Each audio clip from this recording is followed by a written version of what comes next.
Electrifying sports talk from start to finish. You're going wire to wire. With Diesel and Cole Bryson. On the Fan Upstate. What a great Thursday. What a great Thursday, Diesel. I'm smiling. I'm happy. The sun is shining, kind of, and the air just feels a little bit different today. Why? Is it a great Thursday? What are we talking about? Well, we'll tell you in just a second. Welcome into Wire to Wire. He's Diesel. I'm Cole Bryson. So good to be with you on this Thursday. The Braves is one reason. The Braves are one reason, Diesel. That's just one reason I am having a fantastic Thursday. What did the Atlanta Braves do last night? The Atlanta Braves took 2 of 3, not once but twice this season. Just when we thought, Diesel, the Braves were just down and out. How does that happen? And not only how does that happen, the unlikeliest of heroes. Yeah, a lot of teams or a lot of fans were saying, hey, can we cut this guy? Can we trade this guy? Can we get this guy off of our roster? He sucks. He's never going to be anything for us. He comes through in the clutch. Ha-Seong Kim. What in the world was that last night? You know, I mean, I watched that game, Diesel, and of course the Tuesday night game was terrific. The Ozzy Albies and then the Shohei on third and the Iglesias getting out. And then last night, it felt like October. And let me just tell you this. I sure hope it's not a sense of false hope, because the last 2 nights, man, have been fun with a capital F for the Atlanta Braves. 2 big wins over the Dodgers, baby. Look at you. You're doing your Paula Abdul over there. 2 steps forward, 1 step back. No doubt. This is great. This is awesome. I hope it doesn't come back and go the other way on us. Yes. But this is great. Come on, man. It's dive great. all the way in. If you're going to great. dive in, if you're going to ride the wave, the roller coaster of emotions, ride it, baby. It's just front row seat. It just almost feels too good to be true, because the Braves had lost 2 or 3 series in a row, Diesel, and then the Dodgers come into town, and you're thinking, well, we've already took 2 of 3 from the Dodgers this year. There's no way we're going to do it. There's no way we're going to do it again. And like I said last night, I mean, if we would have went through the roster and said, who's the guy that's going to win the game last night, I don't believe we would have thought Kim would be the guy. And let me ask you this. Since you said go all the way in, you said it, not me. Just dive all the way in. Yep. What if he starts to heat up? What if he starts to heat up? And what if this Braves team, even though they've been slumping lately, what if something just becomes contagious here in the last few weeks of the season? I mean, this is how I feel, Diesel, and this is how I act every year, just so you know. You already know. But this is how I am as a Cowboys fan. You start to have this feeling of, oh boy, could it be? Could it be? And then you just get kicked in the nads, right? And you come back to reality. But just think for a minute for the Braves. Think for a minute. Could this just come together in a season that's been really good with a few slumps here and there? The Braves have now taken 4 games from the LA Dodgers, Diesel, and they've only lost 1 game. They have beaten the Dodgers, the big bad Dodgers, 4-1 this season. That should say something, right? Yeah, it does. It just shows you that this Dodgers team, no matter how much talent they can stack on this roster, and man, you're looking up at the skyline, being like, how high does that go? How far does that stack of talent go? They can be beaten. They can be taken down. I love it. And these Braves, man, they put up 15 hits last night. Was that right? 15 hits or 14 hits last night? And they should have scored more runs than that. They left a lot of guys on base. This could and should have been a blowout win for the Braves.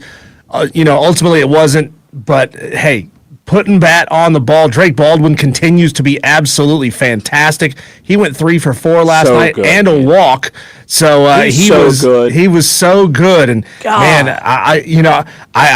I would love to see him stay in there and get his playing time in the field as well. But as a DH, man, he is white hot right now. Again, we're taking it. We'll take it. It just feels sometimes like is this going to translate to the postseason? You ask yourself that, and I'm not trying to spoil the moment, but you just get nervous. Dewey says on the YouTube stream, big win for the Braves. No thanks to Acuna, 0 for 6. He sucks, says Dewey. So, Dewey, if you can only fire one Brave today, who are you going to fire? Oh, God, don't ask him that. You can only fire one. You got to fire one. Just please don't ask him that. Austin Riley bad again. 1 for 3. He's bad. Blake on YouTube says, that's the Braves for you. They may just sweep the Dodgers tonight, then lose or get swept by the Rockies. I hope not, but that just seems how it goes for the Braves. And it's weird. It's baseball. It's baseball. But, hey, Chris Sale's on the mound tonight.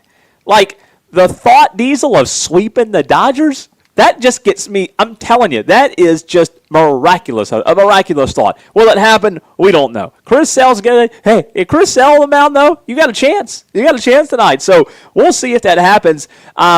So that is reason number one as to why it's a great Thursday. There's 3 reasons, Diesel. Reason 2 as to why it's a fantastic freaking Thursday is the Upset Picks Challenge is open. Yes. As of right now, 6 minutes ago, right? The Upset Picks Challenge is officially back open. Day number 2 of the season. 844 fan phone. I would love, Diesel, to hear from Matolo today in this segment or later on that texts in and says, hey, guys, new to the show, didn't listen yesterday. Can you explain this Upset Picks thing? Because we want to get more and more in.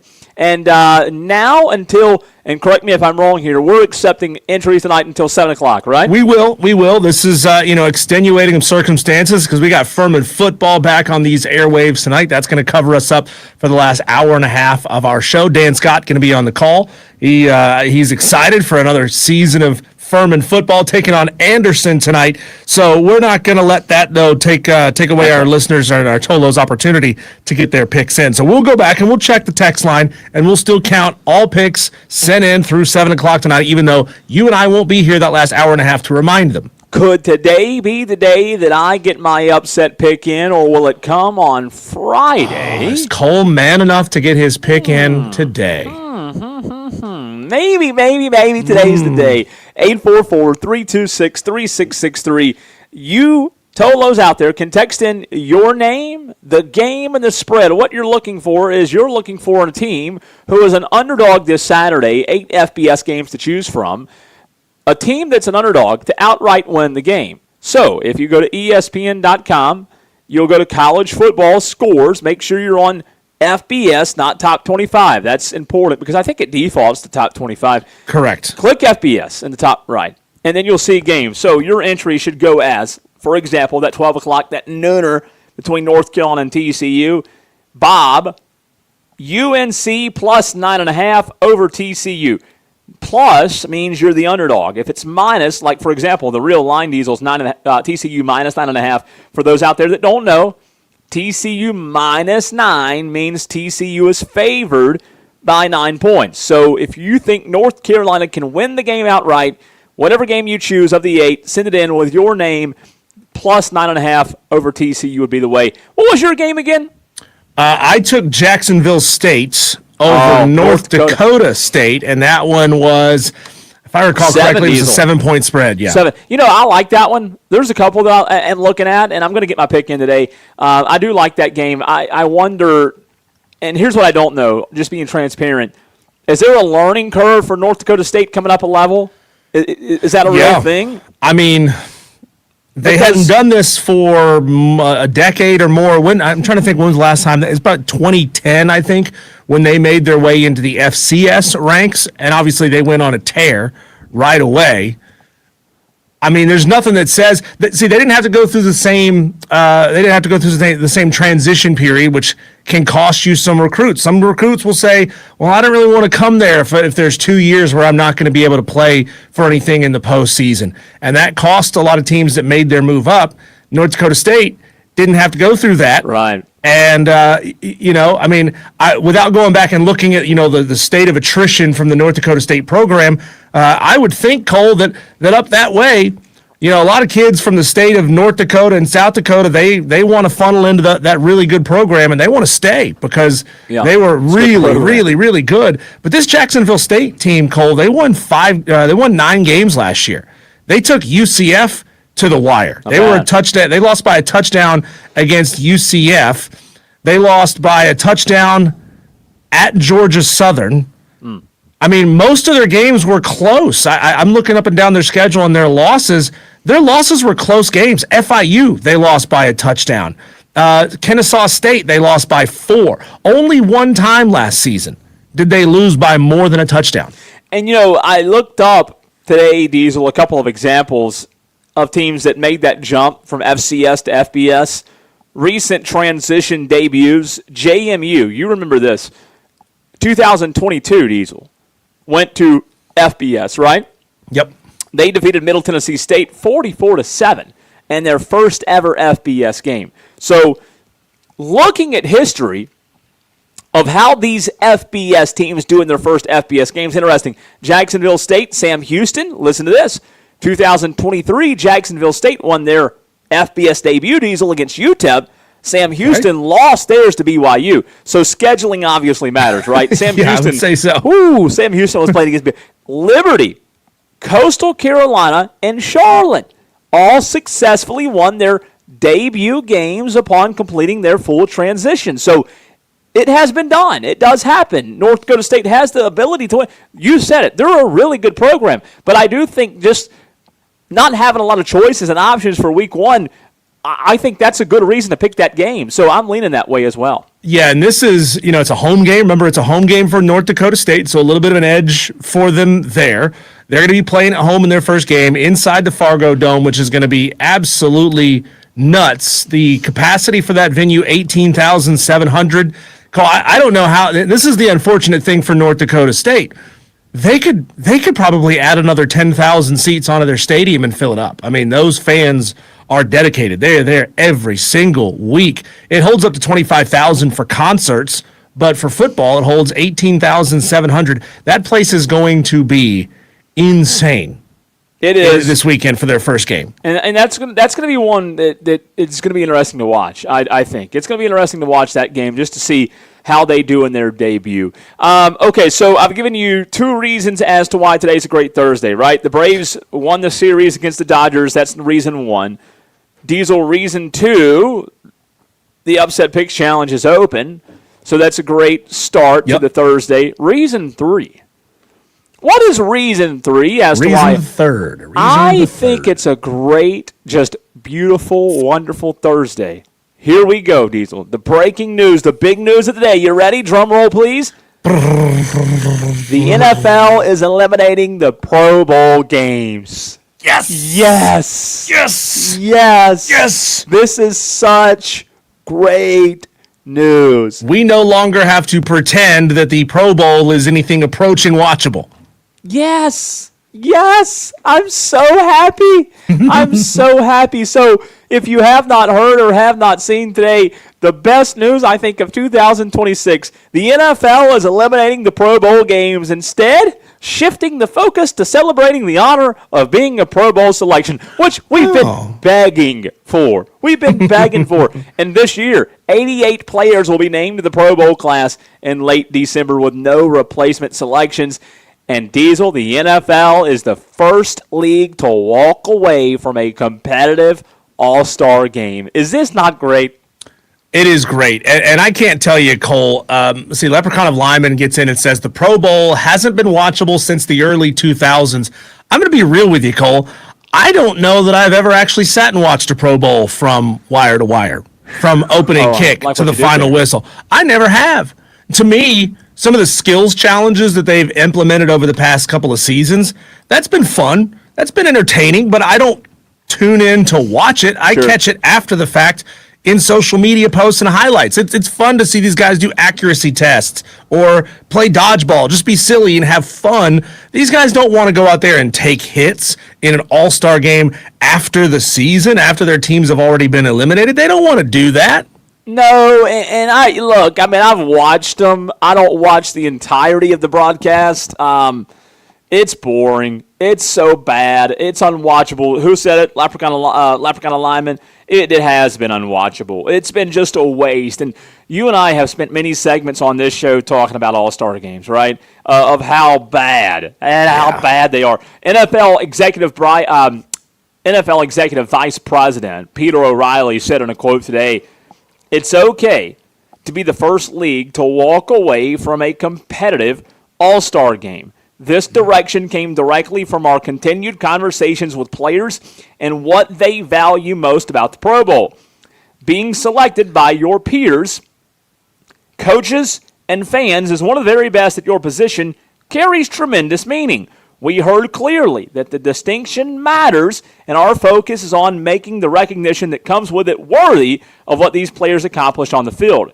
I think they have hit the nail on the head in the NFL because, Diesel, making the Pro Bowl, guess what? It does matter. It does matter. It does carry weight. It does carry great significance. But nobody wants to watch a flag football game and then throw a football through a tire and run around like a bunch of little kids on TV. It's unwatchable. Yeah. And I'm glad that they have chosen to go this way and still honor. Because you know what? Being a Pro Bowl is hard, man. Being a Pro Bowler is very, very difficult. So I'm in the camp that thinks they do need to be honored. They do need to be recognized. Sure. Now, how many leagues will follow suit's the question. Well, a good question is how can you be? What will they call them? What will they honor them as? How are you a Pro Bowler when there's no Pro Bowl?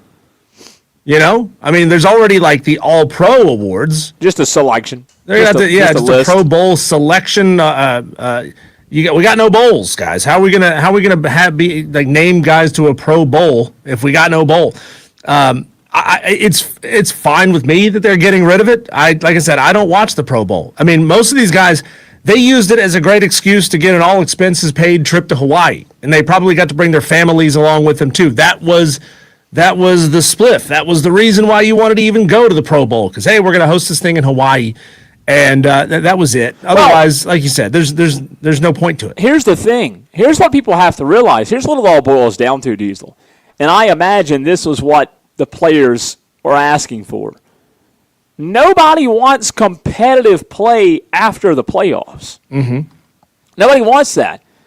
So what are we doing? What are we doing here? So we go from a game to kids games, right? Like I said, throwing a tire and trying to shoot water through a small hole, and guess which hole the rabbit runs through at the I mean, that's what it is. It's fair games. Right. You turn this into fair games? That's what it is. So you've had a Pro Bowl since 1938, outside of 2021 because of the COVID, and then you replaced it with the competition and the fair games.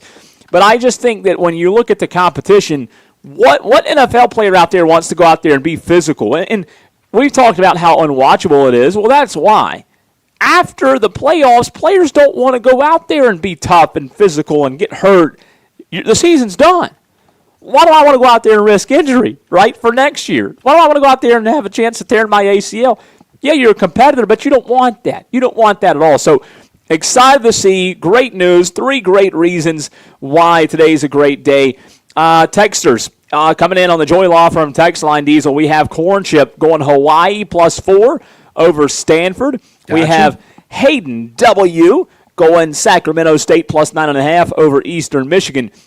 We have Imminent Kev going Wolfpack over Virginia +4. Twisted Whisker says, give me Stanford over Miami. Heads up on that one, Ooh. Twisted Whisker. That is week 1B. That's right. We're splitting week 1 because on the calendar, as far as ESPN is concerned, week 1 is really 2 calendar weekends. That's right. So we're splitting it. So this weekend, week 1A, you select from the I believe it's 8 games that are being played this weekend. And then next week, we will select the week 1B games. That's right. We don't call it week 0 anymore, so 1A. We have to adapt as well. I think that's the best way to do it. 1A, I think that's a good way to do it. And, again, Diesel said 8 games. Matt from Ohio texts in. He says, to put all this in perspective, the Browns just benched their Pro Bowl quarterback in favor of Deshaun Watson. Okay, point well taken, Matt. You're right. Shedeur Sanders last year, going back to that whole conversation, we know that was a big subject, a talking point, Shedeur being named a Pro Bowler. Success is inevitable on YouTube says, I might just catch the Dens tonight. What's he talking about? Furman back in action tonight, Diesel. Home opener, season opener at home in Greenville versus the Anderson Trojans. If you can't make the game, you can listen right here on the Fan Upstate. You talked to Dan Scott earlier, and he's out there. I mean, what is he doing, jumping jacks, getting ready out there? Yeah, he's gargling his salt water and drinking hot tea and getting the pipes all warmed up and ready to go. But Dan's a consummate professional. You know, he's been calling Greenville Drive baseball all season long. Those guys are making a playoff run. How about that? So Dan's probably going to be pulling double duty here, calling both Furman football and Greenville Drive postseason play. He can do it here over the next couple of weeks. He's built for it. He's built Dan tough. Not built for tough, but he's built Dan tough. Right. I like that. Built Dan tough. He can do it. Where can I get some Dan bait? I know. I like that. He is built for it. Countdown to kickoff tonight at 5:30 right here on the Fan Upstate. A very short wire-to-wire. And they will take you to kickoff and have the postgame show, of course, as well. But Furman Anderson tonight's a huge game because it's the first ever matchup between these two programs. Now, I don't think the score will be relatively close, Diesel, playing down a little bit. But we'll see. What's Anderson got up their sleeve? Right now, the time to break it out. New program, Bobby Lamb, who is he's obviously intimately familiar with being on campus there up at Furman. He coached there for a long time. He's done such a great job everywhere he's been since leaving Furman, getting programs up and running. Yeah. And hey, it's great to have him back here in the Upstate. That Lamb family, man, it's all quarterbacks and coaches, and eventually the quarterbacks become coaches. His son Taylor is, last I checked, he was up at Virginia, I believe, with Tony Elliott, but I could be wrong. He might have moved since then. But he played at App State. He did. That's what I thought. No, Bobby's awesome. Bobby's a great coach, great guy. Him and Clay Hendricks both. Great coaches and great guys both. So excited about that tonight. Again, right here on the Fan Upstate, kicking it off. Dan Scott and crew will have you at 5:30 all the way up until the postgame show. When we come back, Cole, let's take a look at some camp notes from the 5 highest favored teams to win the national championship this year. I looked up and down the odds, found the teams that have the best chance to win the whole dang thing, but what kind of shape are those teams in? Cole, can you guess what the 5 highest ranked teams are when it comes to odds to win the national championship? And we'll chat about where they are right now. That's coming up next on the Fan Upstate.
ball game late in the third quarter, how loud are the Fire Mike Norvell voices going to be, and just how willing are Florida State fans going to be to open up their wallets and pay that whopper of a buyout? Yeah, I mean, with a 31.5-point spread, Diesel, 31.5-point spread, if they don't just absolutely lay the wood, yeah, fans are going to be disappointed. They're going to be calling for his job. And rightfully so. Like New Mexico State, guess what? You're Florida State, and you should absolutely wipe the floor. Let me tell you this. If this thing's close at halftime, I might just go ahead and do it at halftime.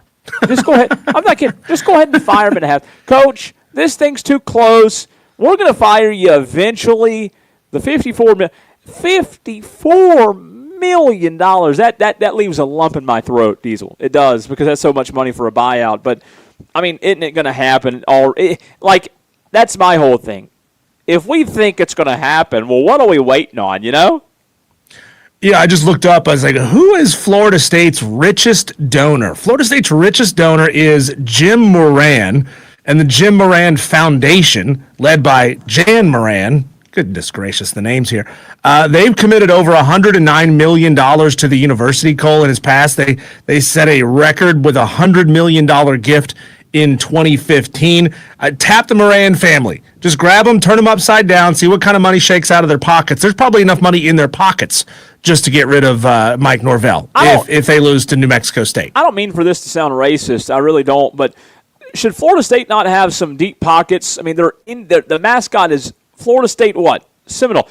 Should they not have some deep pockets with some tribes, Diesel, with some casino ties across the country? I mean, something, right? They've got to have some deep ties. They've got to have some Indians who are Florida State fans. Does that not exist? I mean, I'm not talking about red dot Indians. I'm talking about the tribal Indians. They should have some Indian friends that they can call up there at the casino. And hey, just wire them $54 million. Go ahead and get rid of this guy. They have 80 doctoral programs on Florida State's campus. I mean, they're pumping out doctorals every single year. They got to have some cash, man. That's a proud fan base to watch them continue to struggle. Here's a couple of teams, Cole, that are not going to struggle. Earlier today, I was taking a look at some of the betting odds to win the national championship. I'll bet you could name the top 5 highest odds teams to win this whole thing in 7 guesses. Say that one more time. I'm going to give you 7 guesses to name the top 5 highest odds receiving teams to win the national championship. So the 5 teams with the best odds to win the title. Okay. All right. Sorry, I kind of said that funny. No, it's okay. Let me put my thinking cap on here. Yep. I'm going to say Georgia's in the top 5. You'd be wrong. So now you're down to 6. Are you kidding me? Yeah, I'm not kidding. What sport? We talking football? Yeah. You're saying that Georgia's not top 5 betting odds? No, they're right outside of it. Oh my God! They're right outside of it at 6? number 6. Yeah. Dear Lord. Okay, Ohio State's got. If Ohio State's not on the list, I'm exactly. Start with the low hanging fruit. There you go. Ohio State. Bang. I thought Georgia was low hanging fruit. Jeez. So okay, Ohio State is definitely top 5. Miami's top 5.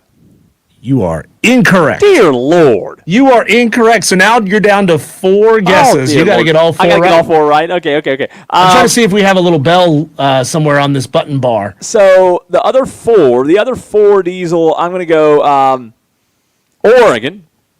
Bingo. Okay, so I have 3 guesses left and 3 teams left. Mm-hmm. All right, I'm going to go back to the SEC. Well, if Miami's not in there, there's no other ACC teams. Actually, Big Ten. I've said Oregon and Ohio State. Oregon and Ohio State, yep. Top 5 betting odds. Indiana scares me. I don't know if Indiana's top 5 or not. I'm going to say, who are the other 3? And I know these will be borderline. In the SEC, I can't believe Georgia is not in it. I just can't believe it. Diesel, I'm going to guess Indiana. That's 3. Okay. So I did guess that one right. You got that one so right. I got 2 left and 2 guesses. Uh-huh. I'll give you a hint. One of them is in the SEC. And above Georgia? Yeah. I can't believe that. I know it's not South Carolina. I'm kidding. I'm kidding. I'm sorry to do that. Let me go Texas. That's cruel. It's gotta be there Texas. you go. Okay. You got 4. One more to go. Oh my God. One more to go. I'm going to throw, and maybe I feel 50-50 on this because they have to be in the list. Notre Dame. There you go. You got all 5. They're in the top 5. Notre Dame. Top 5. There you go. You got them all.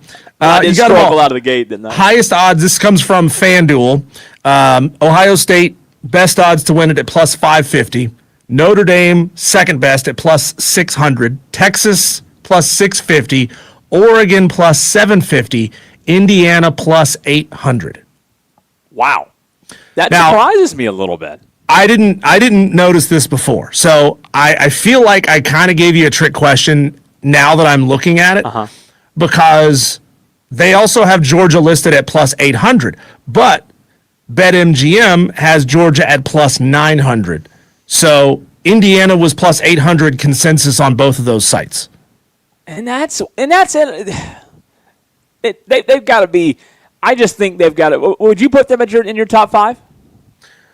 Georgia, it's when I'm looking at the quality of the teams, yes. Yeah. But when I'm looking at, obviously, the gauntlet that these teams are going to have to go through, Indiana's not going to have to go through quite the schedule that Georgia will.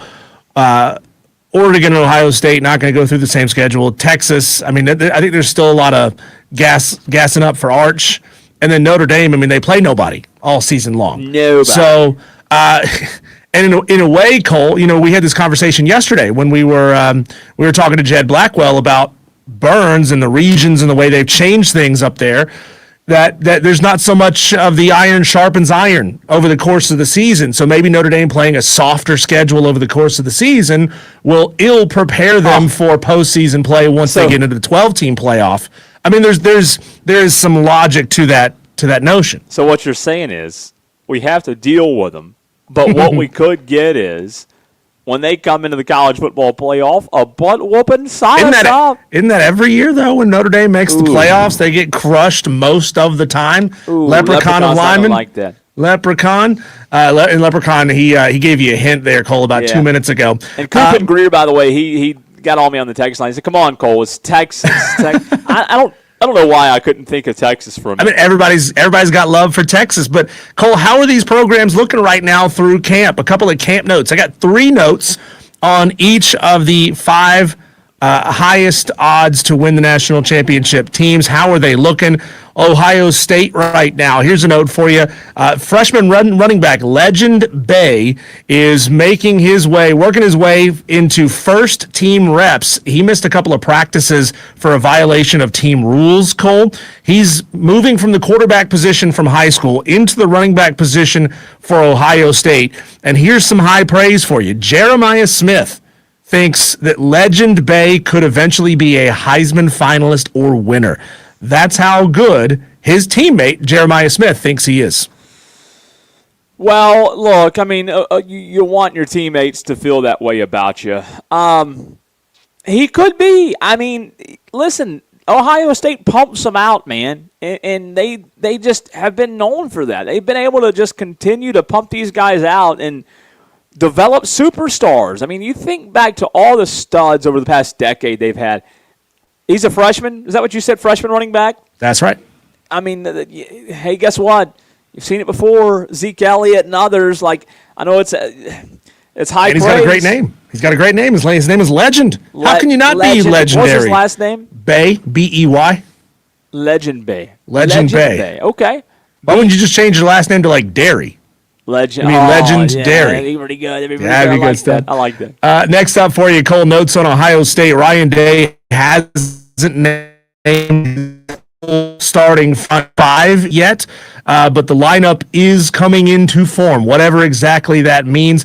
Ian Moore, he's looking good at left tackle, and that's going to allow Austin Sayerfield to move back inside to right guard. So they got talent on the offensive line. We know that is a given every single year at Ohio State, but a little bit of movement from position group to position group, or within that position group, at Ohio State. And finally, Cole, wide receiver depth is going to be incredible for the Buckeyes this year. Brock Boyd is now projected to get some reps. That might allow them to rotate 6 stud wide receivers. Nobody's going to get beat up. Nobody's going to get worn down. Ohio State looks deep in the running back room and the wide receiver room, which we already knew. What people forget about last year's Ohio State team is even though they blew through the Big 12 or the Big 10, they were young last year, man. They were young in key areas. And you had Julian Sayin, a young buck out there who was really good, but I mean, when it was playoff time, you know, there were some areas where Ohio State got exposed, but they were still uber talented, but they were also young. If you remember back to the 2024 team, going from 24 to 25, they lost a lot. And even though they just pump out those 5 stars, it feels like you've still got to develop, right? You've still got to learn how to develop those guys. So kudos to Ryan Day. I just think Ryan Day deserves so much credit for all the turnover he has on his staff every year.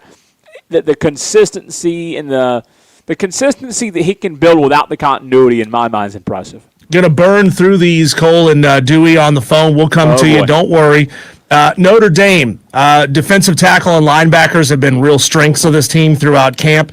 Marcus Freeman has said that's probably the number one thing he knows about his team. He's identified defensive tackle and linebacker as the 2 deepest position groups, saying they're 3 deep with guys capable of playing winning football, so really high on his defense there. Backup quarterback at Notre Dame could be potentially an issue, Cole. Blake Hebert was with the team last year, didn't play, but he hasn't necessarily solidified that number 2 spot. So if C.J. Carr goes down with an injury, what are the Irish going to do at backup quarterback? That is still a big question mark for them. How's he going to go down with injury? What's he going to do? Stump his toe? They're not playing anybody to get hurt against. I mean, gee. Non-contact injuries, Cole. Those are killers. And also, they're a little thin on the offensive line, are Notre Dame. So there you go. There's your camp notes on Notre Dame. Love it. We got to go to Dewey, is that right? Yeah, let's go ahead and go to Dewey. We'll pick up these other 3. We'll pick up the camp notes on Texas, Indiana, and Oregon a little bit later on in the show. Dewey, what have you got to say today? Yes. First of all, Notre Dame sucks, Leprechaun linemen. You need to understand that right now they're going to go 0-11, 0-12, and they're going to suck this year. So I want you to call in, and I want you to explain to me why you think Notre Dame's going to win the national championship, because they're not. That's a challenge to the Leprechaun. And Matt Kraft, you need to come out your hole and start talking about how much you think Miami's going to win, because Miami sucks too. Man, just calling them out Goodness today. Gracious, Dewey. Appreciate the phone call there. Jeez. He's just coming with hate and heat already. It's crazy. Get an in there the whole call. No, sorry. Good stuff. Got to be quicker than that, Dewey. Yeah, got to be quicker. And man, he. I don't know what's wrong with it. The Braves won. You think he'd be in a good mood? Diesel, I've got a good story to tell. Even LSU people are sick of it. What am I talking about? I'll tell you this story next.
One number does it all. 844-326-3663. That's 844-FAN-PHONE. This is Wire to Wire with Cole, Bryson, and Diesel on the Fan Upstate. Well, Diesel, we just assume that even the people of Baton Rouge and Louisiana, we just assume that they're engulfed with all of this LSU drama and that they're like a part of the problem and they're like enemies because they're helping cause all of these problems because they pull for the school, right? We just assumed anybody that lives in LSU is just all in on team whatever it takes to win, right? Did you assume that? Because I think I did.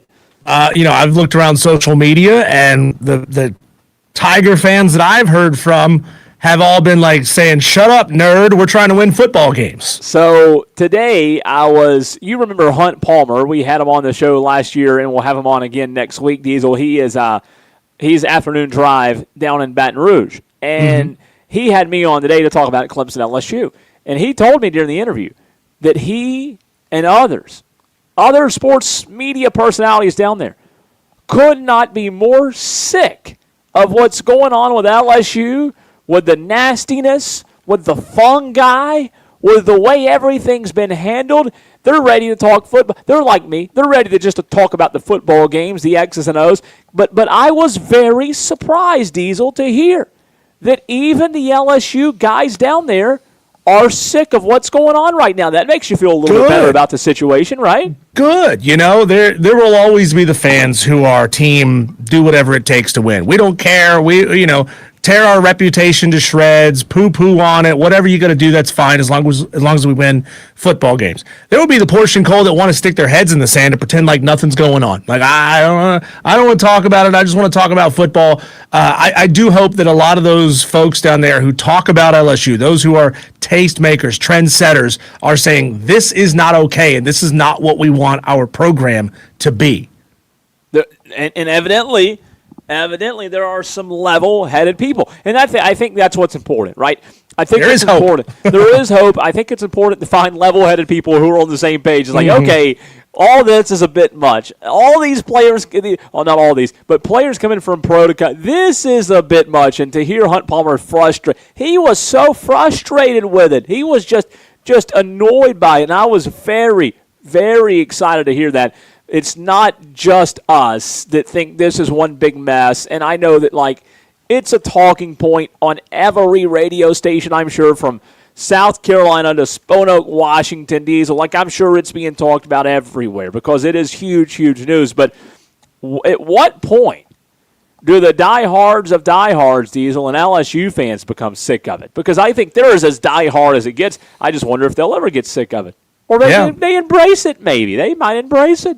Not everybody embraces being the villain. Not everybody is willing to sell their soul for one more win over the course of a season. And I'm proud of those LSU fans for doing that.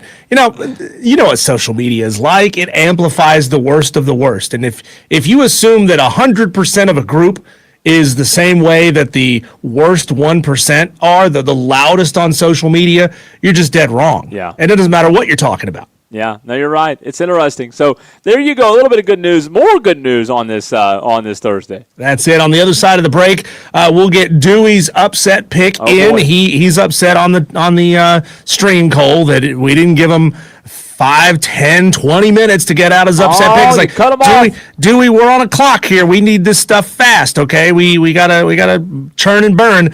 He can send in his upset pick. I'll tell Tolos how to get their upset picks in. We're giving these rules out a lot early in the season, Cole, because, it's the first week of the season. People need a little help along with the process.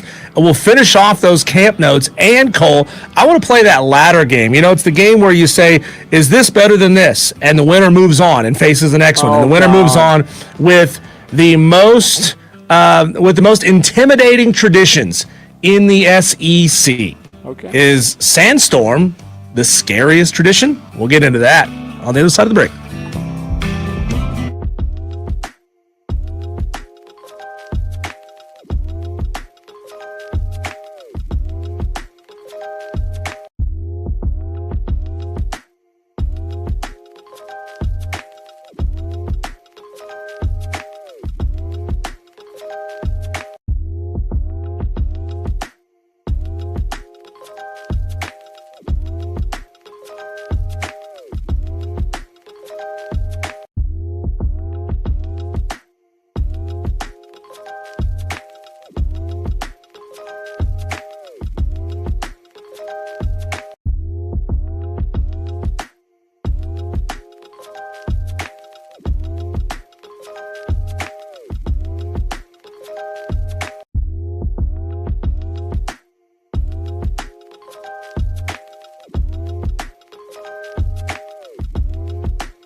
ESPN.com is concerned. For our purposes, Week 1A, Cole, are all the games, which would be 8 FBS games that are being played this weekend. There are 8 games being played this weekend. A couple of Power 4 versus Power 4 matchups, some decent games in there, and newbies. North Dakota State making their way into the ranks of the FBS. They are hosting Jacksonville State for their very first FBS football game. A couple more games to choose from, but that's what our Tolos have to choose from this weekend.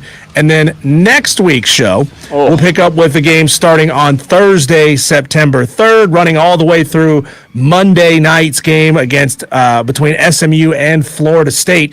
You know, it's not fair for Florida State to get, back-to-back home games to start the season, and SMU has to just start cold against them. You know what, though? It don't matter. It don't matter. I mean, Florida State, they could have 6 games. It wouldn't matter. Hey, all kidding aside, next week's slate, a lot better. Bill Bender, let me ask you this real quick. Bill Bender, yesterday, he wasn't impressed with that slate for Week 1B. You remember when he said Clemson LSU game was like the only one he was looking forward to? I don't know about that. What are we doing, Bill Bender? That's a little harsh, Bill. I mean, what other games are scheduled there on Saturday of next week? He's not impressed by East Carolina, Alabama. No, I guess not. Man, I guess not. Let's see here. Gosh, maybe Bill is right. I mean, Ohio State's playing the juggernauts of Ball State.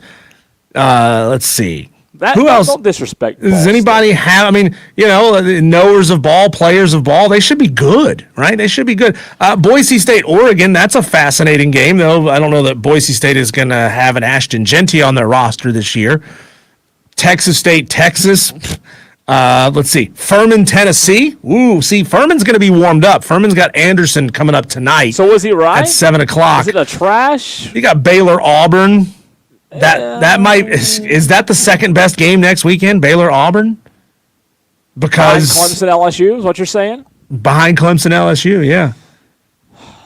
Man, maybe Bill's right. Maybe Bill's right. Maybe he's right. I mean, there's like 3 good games next. Everybody's playing like UCLA, Cal.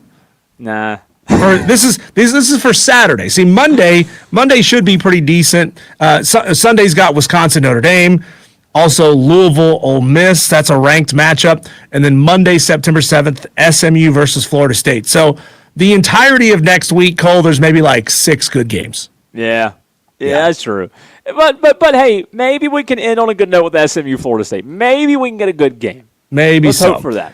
Dewey has now texted in his pick. He has attached it to the foot of a carrier pigeon, and he has sent it to someone who can actually text theirs in. And Dewey's taking New Mexico over Florida State. Well, see, Dewey, that's an incorrect pick because it's New Mexico State, not New Mexico. Should we count that against him? We make people get it right. Jeez, Dewey, call if you're gonna do it wrong. I mean, maybe call back in. I don't know if we should penalize. No, we got it. We got it. We're just giving Dewey a hard time. Keith and TR says Florida State's going to be horrible this year. He's taking New Mexico State over Florida State as well. So Keith and TR and Dewey hanging out together. How about that? Isn't that fun? But that's the format, Tolos, that you need to send your picks in with. We need your name, your game, and the spread. Make sure you include all that information. Name, game, and spread. Keith and TR, New Mexico State, plus 31.5 against Florida State. That's how you send in your pick. So get them in. And remember, if you're new to this game, jump in, learn the ropes, and who knows? You might hit here in this first week and be on the tippy top of the leaderboard. You get the number of points by which the underdog is a dog added to a rolling season-long tally if you correctly call the upset pick. All right, I've got mine. Oh, do you do now? I've got mine. Oh, have you been convinced to go New Mexico State over Florida State? No. No, not going for the big swing. No, I can't do 30. I'll never. I will never. But what if you hit? You would be in a great spot. Oh, I would be chilling like a villain. But no, I'm not going to do that. So I went through these, and I'll give you my strategy here. Yeah. North Carolina, TCU, I couldn't talk myself into it. I don't know that anybody has picked UNC Diesel in the upset picks challenge yet. They're just trash. Yeah. Like, nobody has faith in Bill Belichick, so I scratched that one off quick. I think they'll score a couple of points. Oh, they got two. But they're gonna get blown out by TCU. Okay, San Jose State, USC off the board. So there's down to 6 just like that, because that's a 38.5-point spread. NC State, Virginia is very interesting just because of how small the point spread is, right? It was 4.5, I think, yesterday. It's 4 now. CJ Bailey does make things interesting. Okay, then Jacksonville State, North Dakota State. Same thing you and I talked about in the first segment of the show. This is North Dakota State's first game with the big boys, right? Yep. Jacksonville State, how good will they be? We really don't know. You said they won 9 games a year ago. 9 games last year, yep. That was a year ago. Sacramento State, Eastern Michigan, 9.5 is too much to touch for me in week 1A. Stanford, Hawaii. Stanford's not good. Hawaii's not good either. So Hawaii's never good. No, and you just don't have. You really don't have faith in either one of those, to be honest with you. You know, like neither one of them might win. Might not win. Neither team might. They might both lose, is what I'm trying to say. Okay, they might both lose. And then New Mexico, Florida State, too big of a spread. Axe that one. Memphis, UNLV, interesting. 4.5 points. Memphis over UNLV is very, very interesting. NC State, Virginia, CJ Bailey on ESPN, 3:30 against Tony Elliott. Interesting. I don't trust Dave Doran, though. So that leaves me with the new FBS team, and that leaves me with Memphis and UNLV. And Diesel, for week 1 of the upset picks, week 1A, I'm going to have to wait until 10 o'clock to find out if it hits, or midnight. I'm going Memphis plus 4.5 over Dan Mullen and the Running Rebels. Wow. Give me the Tigers on the road to pull the upset. Wow. For a Memphis fan this weekend, baby. Gosh. Go Going Memphis. with the fighting Charles Huffs. Yeah. Going with the Huffs. Yeah, first he's going to upset. He's going to shock you. He's going to shock you. He's going to shock the country on Saturday night. How about it? Keith and TR says if you're going to take a major swing, it's got to be in week 0. Nobody knows who's who yet. You never know what could happen. So I don't. So to Keith's point there, I don't disagree with Keith Diesel, but that spread's huge. It's way too big. If you're going to take a big swing, okay, 10, 12 points is one thing, right?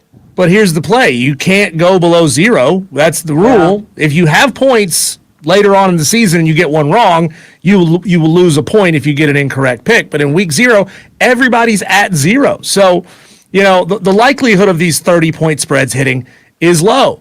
But what if it does? Yeah, you never know. You never know. Texter says, Cole, where in the world is Spokane, Washington? You mean Spokane. I'm sorry if I said it wrong. I apologize, Texter. Texter says, I remember when Clemson was on these top 5 lists. Good times. Yeah, true there.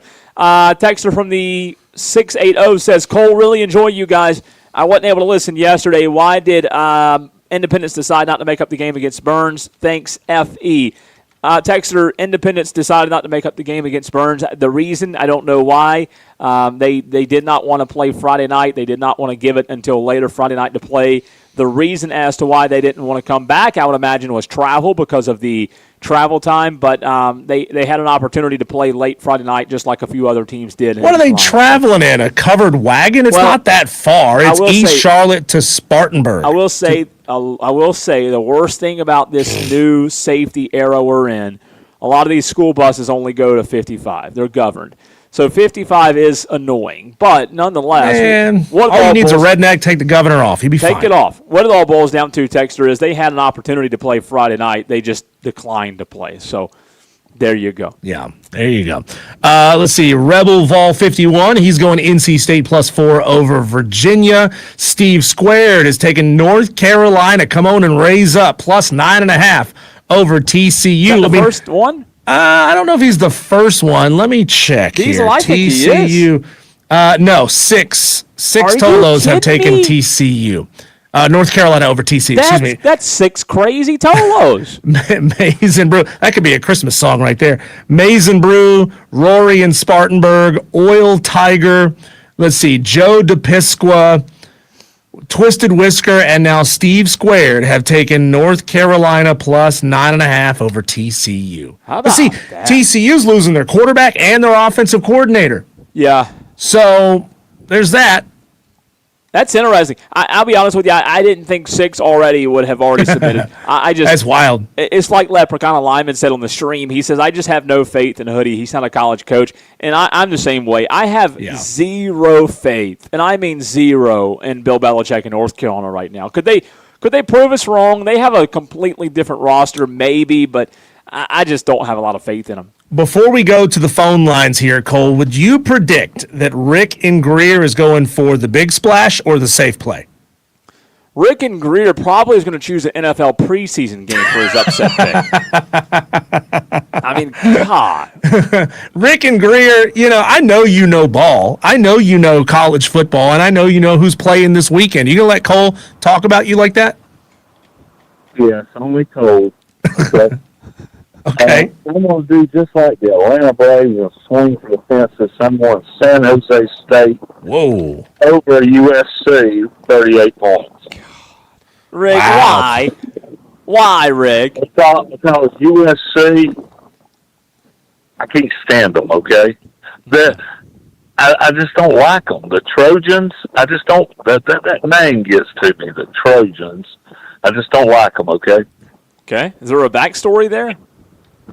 No, no back. No, I ain't gonna start. You ain't getting me on that. No backstories.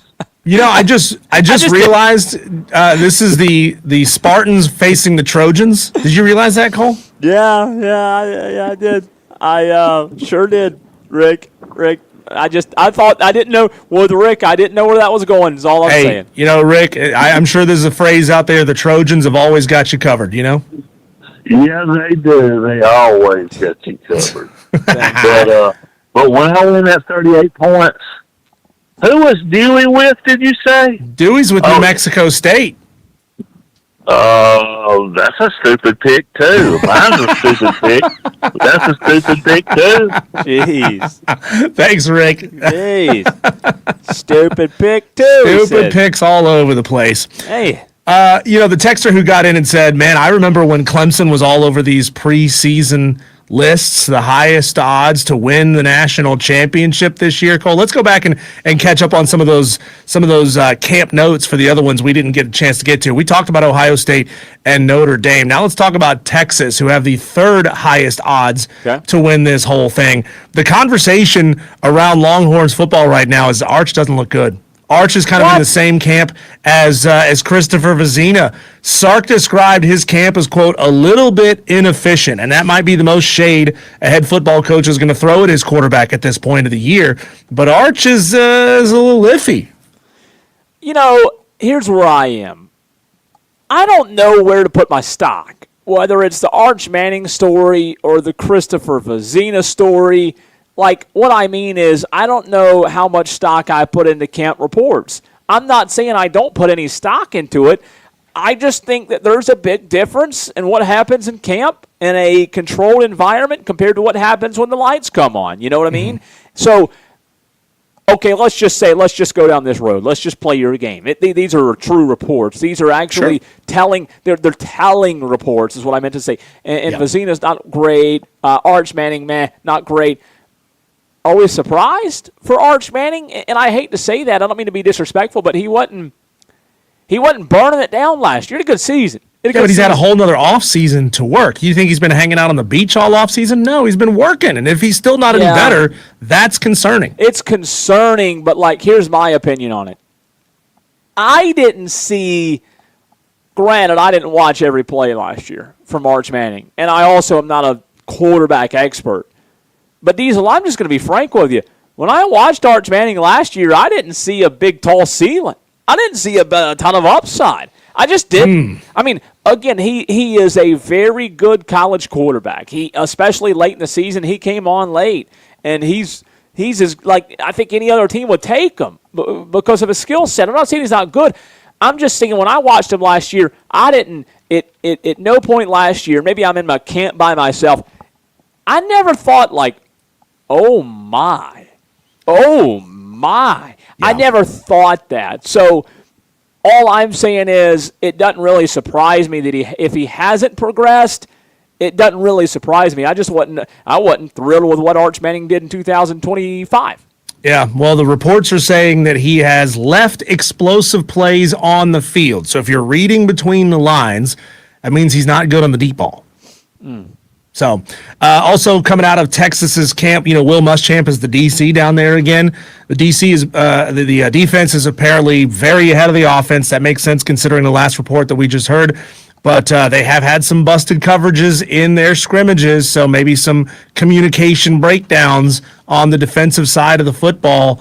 Maybe fade Texas a little bit if you're really high on them right now. It's going to be interesting. And look, they play Ohio State real soon, right? They play Ohio State real early in the season, and that's going to be a big part of their success in terms of like measure and stick, as we talk about with all these other teams as well. But let's go down this path. What if it's not any better in 2026? What they go last year, Diesel? What if they have the same-ish season that they had in 2025?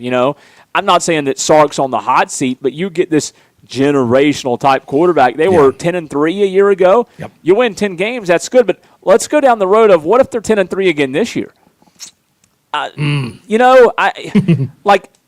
His job's safe. You win 10 games, your job's safe, but you had a quarterback by the last name of Manning. So it's a tough situation. I don't know what they do. I know their schedule's tough. They're in the SEC, and they have a non-region against Ohio State. And right now, I think I'd pick Ohio State to win that game. They did last year. I think if I had to pick today, I'd pick Ohio State. Wouldn't you? I would. In Ohio State, that's going to be on the road, right? That's going to be in Austin. In Austin. Correct. Yeah, Yep. No, you're right. It's in Austin because it was up north last year. So I don't know. That's kind of where I am on Texas right now. I don't know. Arch is good enough, but can he take him from good enough to great? You know what I mean? Last little camp note here for you on Texas. Their wide receiver room is going to be absolutely stacked. They're adding another wide receiver, Emmett Mosley, to the list of guys that could go for him this year. They're calling Emmett Mosley one of the hardest playing players on the team right now. He had 2 touchdown catches in the last scrimmage. So, remember that name. Bury that name, Emmett Mosley. That's such a Texas-sounding name, right? Yeah. Emmett Mosley. Love it.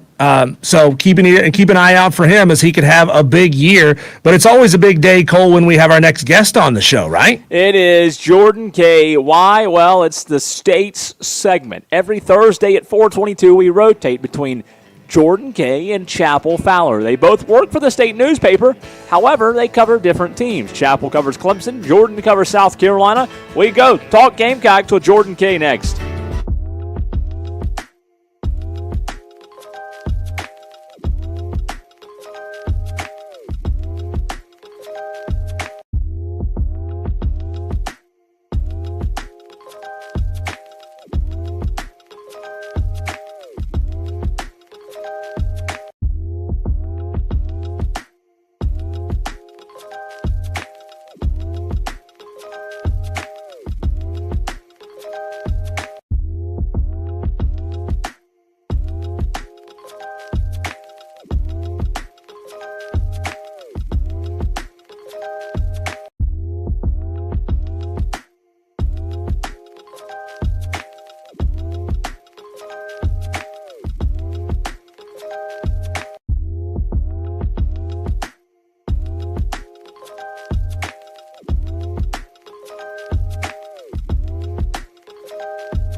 Now at 844-FAN-PHONE. This is Wire to Wire with Diesel and Cole Bryson on the Fan Upstate. It is time to talk South Carolina Gamecocks. Jordan Kay of the State newspaper joining us on this Thursday. It's the State's segment. He and Chapel Fowler rotate every Thursday. Jordan, appreciate you hopping on with us. Out of the gate, people, Gamecock fans in the Upstate, where's the best place for them to find your work covering the South Carolina Gamecocks? Yeah, the State and Go Gamecocks, and on Twitter at JordanK_23. Thanks for the shout out. Absolutely. Jordan, how annoyed was Shane Beamer really on a scale of 1 to punting a cooler when someone asked him about Lenora Sellers' driving range internship? And how does the eligibility work? I know we're in the modern era where eligibility is just a concept. I mean, if Lenore's decided to come back and be on the golf team, could he just start all over? That is not how eligibility works. You can't just change sports and get a whole new 4 or 5 years. You got, I guess now it's five years in college. So he could come back and go to a grad program. Yeah, that's legal. Shane Beamer was at I don't know, probably not a 10 because he wasn't screaming. I'll say an 8. I mean, these press conferences, usually the opening statement is, 3 minutes, 4 minutes if he's got a lot to talk about. This was 12 minutes of going, it's August. Like there's not a ton to talk about. It's August. He does press conferences every week, and he went on for 12 minutes talking about, the criticism the Lenora Sellers got. What else was he going? Oh, about the injuries, because Chris Loeb, said that they're not playing, that Stewart and Peak. There was something else he was going off about. I can't remember. It all kind of blended it together a bit. Oh, the background, because they probably need to get a new garnet background. It's like a little too dark of garnet, and with their new Nike garnet, it just really looks bad. And but he didn't wear garnet, so those tweets probably weren't coming. Good stuff. As we're joined by Jordan Kay of the State newspaper. Will they have a stadium to play in here in a few weeks? Is the stadium looking good, Jordan, from what you've seen? It is. I drove by there the last couple days. I walked around last week. It's looking good. They did a heck of a job. I remember, I think we were on a couple weeks ago with you guys or someone else, and you were like, hey, how's the stadium? And I was like, well, they were supposed to be done, and there's still a ton left. I went by the next day, and it was like all gone. It was like a magic trick. Wow. They did a heck of a job cleaning up. They're starting to put, kind of banners around the stadium saying, hey, here's what the kind of in preparation, here's what William Price is going to look like, but also like, here's what gates you're going to go to. That's one of the big changes this year. They're trying to get everyone to go through the gate that's on their ticket and not just everyone pile into the same place.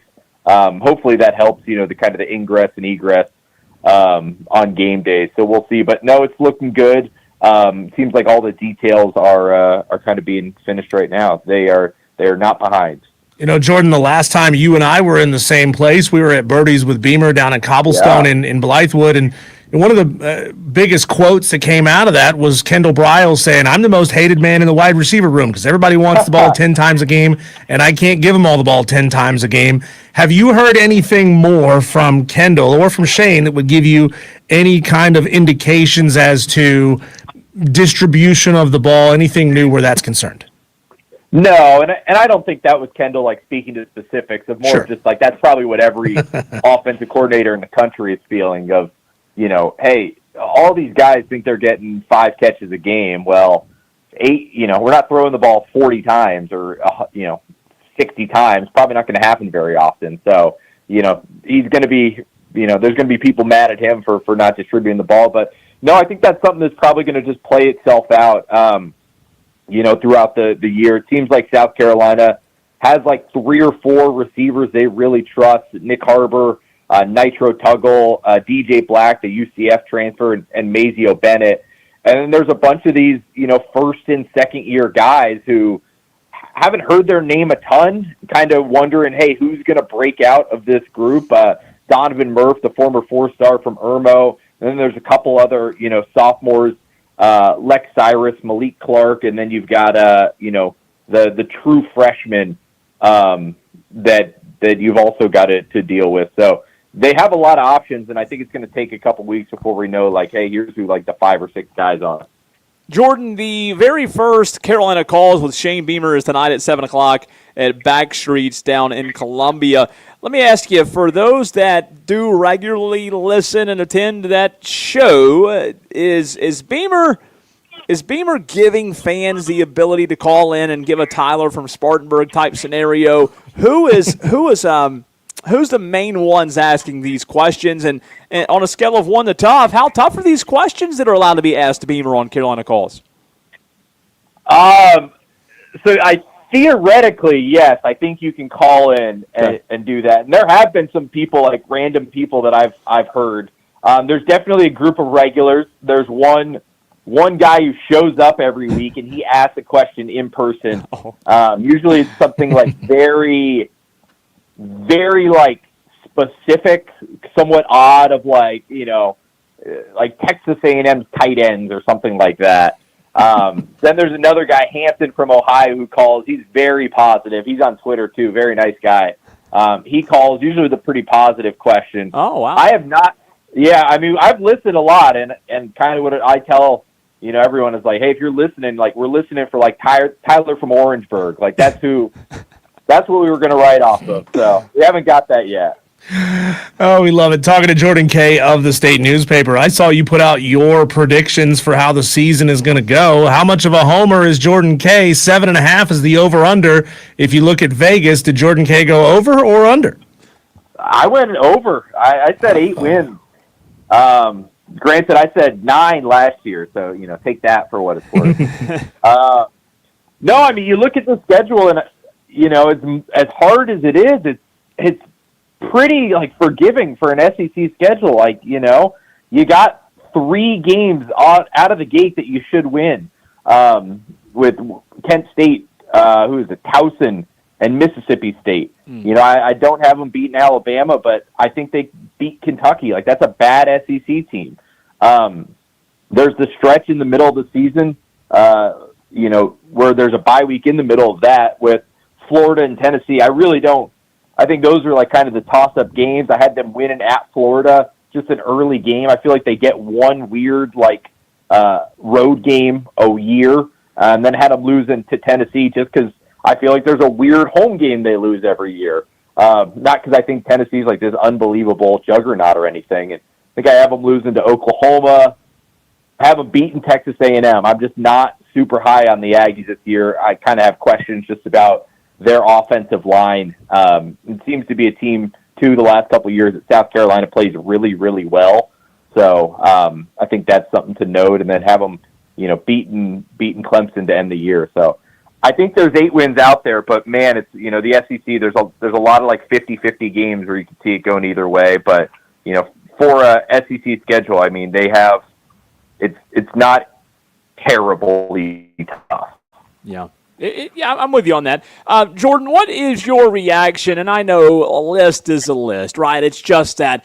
What was your reaction to, and I think Diesel and I talked about this a couple of days ago on the show, the ESPN Top 100 came out, and Lenora Sellers was not on the list. He was not in the Top 100.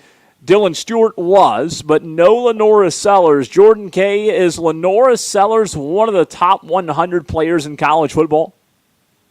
Yes. He is a top 100 player in college football. That's kind of crazy. But it is weird. I mean, I think that speaks more to like the sort of mystery he's become, because there's people who put out lists like that at ESPN, pretty reputable, saying, hey, this guy's not a top 100 player. And then you go listen to like Todd McShay, former ESPN guy, draft analyst, who talks about Lenora Sellers like he's Patrick Mahomes and just goes raving on and on like this guy's special, this guy's special. I think, he has a chance to go number 1 in the draft. Even after watching last year, I think that's what makes it more speaks to me more, is like he's saying that after the 4-8 season. He's still in love with the guy. So there seems to be a lot of mixed feelings on Lenoris, and the good thing is he gets to prove it this year, and I think that's kind of what a lot of the season hinges on is if South Carolina wins 9 games, it's going to be because of Lenora Sellers, and if they win 3 games, it'll be because of Lenora Sellers. Jordan, this story around LSU and the recruitment of Daquan Wright has just gobbled up the last 5, 6, 10 days of sports headlines. I just saw this earlier today. Koki Riley, who writes for NOLA.com, says that they talked with Daquan Wright and that South Carolina was potentially in on him.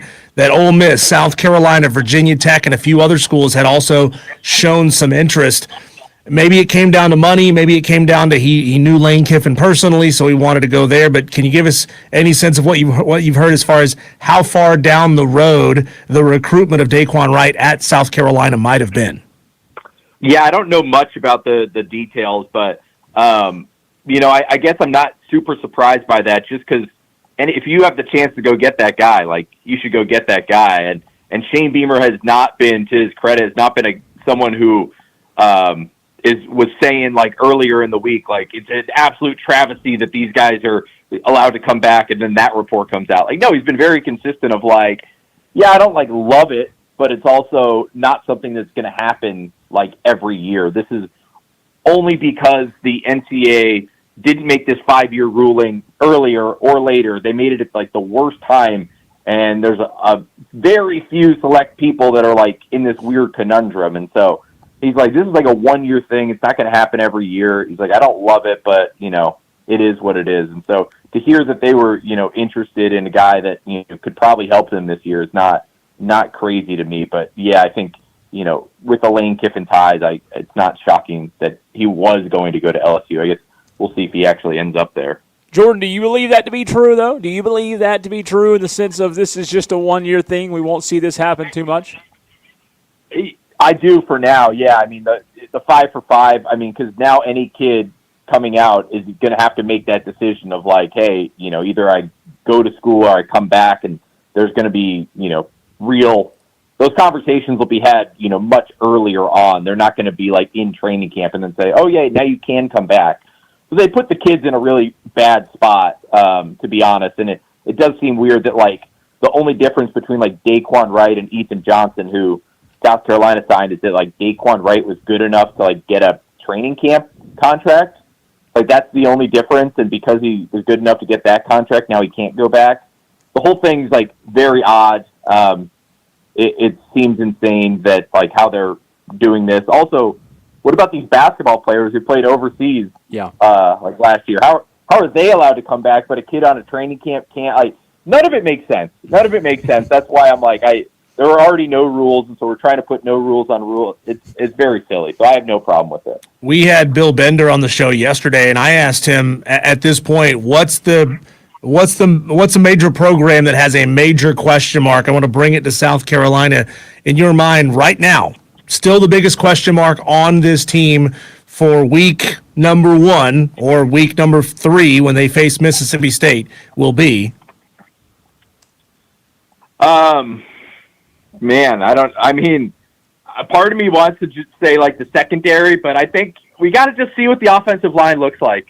I mean, it's been 3 years of giving up 40-plus sacks. I think they've gotten a lot better. I think their coaching is a mile better. They have more depth. They have more experience. They have all this stuff, but it's like, I got to see it. I got to see it actually happen. And, there are plenty of teams, Texas, one of them last year, where you bring in all these great pieces who have never played together, and it just sometimes doesn't work out. And so, I think that's going to be the question mark until it isn't, is can this offensive line protect Lenore Sellers?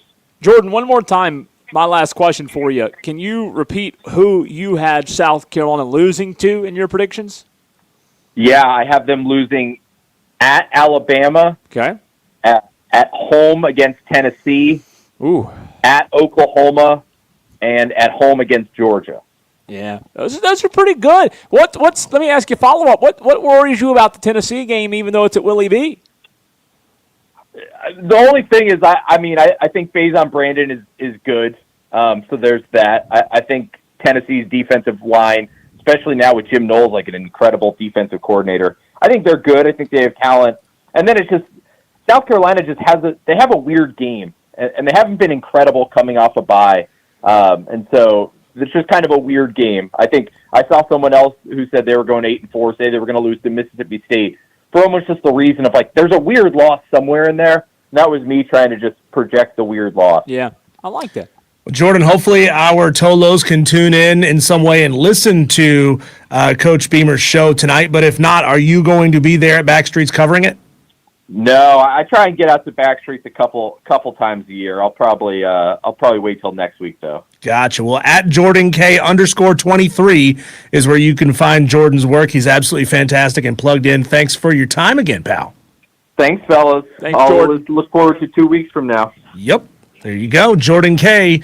of the State newspaper. Love having him on, Cole. But finally, it feels like we've been asking Jordan and Chappell and Grayson, different versions of the same question again and again and again for the last month. And finally, this time, 2 weeks from now, we're going to have real football to talk about instead of just the same old speculative questions. Who's hurt? What do you think? How do you predict this? Fine, we're getting closer. We're inching closer to these teams getting on the field. We're so close you can smell it. So Love close it. you can smell it. And, I one thing on Jordan's prediction there with the Tennessee, I kind of a lot of times give the same philosophy that he gave in terms of like, okay, you got to pick one wild card game. I agree with him on the Tennessee thing. I just don't know. I think Tennessee, any SEC game's tough, Diesel. Any SEC game is tricky. But when it comes to Tennessee, that game is one that I kind of pause with. I looked at, and I wasn't really sure about the result of that game because to the point I brought up with Jordan, it is in Columbia. So you would think that's a big positive, a big plus, but at the same time, Tennessee's got dudes. Josh Heupel's a good coach. I know he's under a little bit of pressure, but that's one game that I must admit, Diesel, I haven't been able to figure out yet. So he had him at 8-4. 8-4, right. I had him at 7-5. The only difference is between our picks is I have South Carolina losing on the road at Clemson this year. He had him beating Clemson. And he had him beating Clemson. Otherwise, we had the exact same pick. So look at me. Look at me and Jordan on the same wavelength. I had him beating Clemson as well. Yeah, I wouldn't be surprised if they did. I just think at some point the home team's got to win one of these, right? Let me see. I had him losing to Bama as well. Mm-hmm. That's 2. Yep. He also had him. So he had him beating A&M. See, that's the one that I'm not really 100% confident in either. That in the Tennessee game. He had him beating Florida. And see, I think I went back and said I could see them losing that game on the road at Florida, right? Right. It's tough. It's so tough to predict. But as I look at the schedule, man, I do think they lose to Bama. Florida or Tennessee, I'm willing to go split. Okay? I'm willing to say split there. They lose one. I'm with Jordan. They do lose to Oklahoma, in my opinion, and they lose to Georgia. So I think, Diesel, to put a bow on it, I think we're looking at 4 to 5 losses. I think 4 is a really good case scenario, and 5 might be where I think more people kind of settle in, if that makes sense. JT and Greer and I are of the same mindset. He says South Carolina also tends to beat someone they shouldn't beat. Some people might say that's going to be the Florida game on the road. I would think, and I understand, all that's happened in Shane Beamer's tenure and where he's been up and down over the years, I would think that a fifth-year head coach in the SEC should have a leg up, even on the road, against a first-year head coach in John Summerall. You would think. You would think. Right? That's why I have him beating Florida on the road, because maybe Florida isn't quite back to themselves yet, and they shouldn't be in the first year of John Summerall, even though I think they will be really, really good under John Summerall. It's a big season, man. It's a big once you get past those first 2 doozies, it's a big season for the Gamecocks. It is. A Gert from Greer gets his pick in. He's taking NC State +4 over UVA. We'll make another push to get your upset picks in on the other side of the break, but it's also time, Cole, to do our whip around the sports world, our daily wires, coming up next.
fans, clear.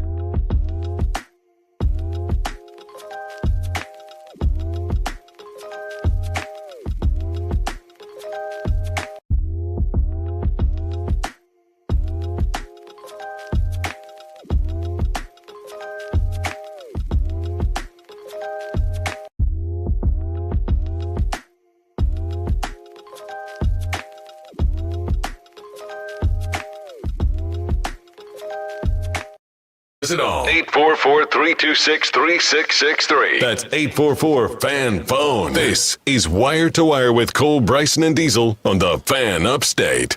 Well, what a monumentous task we have here, Cole. We got 3 minutes to tell our Tolos everything that's going on in the sports world.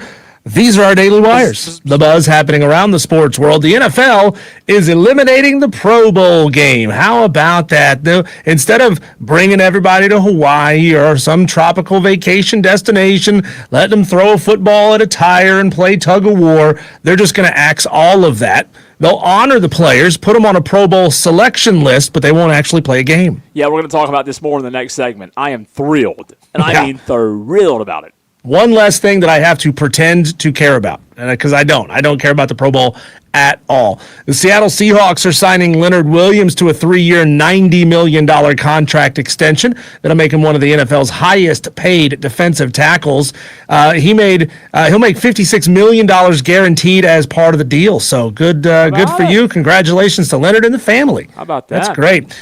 Golf equipment manufacturer Callaway announced that it is ending its relationship with Good Golf, effective immediately following backlash from a video ad that depicts a man shoving a woman to the ground. In a statement posted to its social media accounts, Callaway admitted its internal review process wasn't comprehensive enough, which is why the company reposted the Good video and has made, quote, appropriate internal corrective actions and strengthened its approval process to make sure this doesn't happen again. How about that? Not good. God, Not good. Callaway, they were big owners in Topgolf, and they divested that. So I think a lot of it, Cole, has to do with, like, Callaway's not in a great place financially.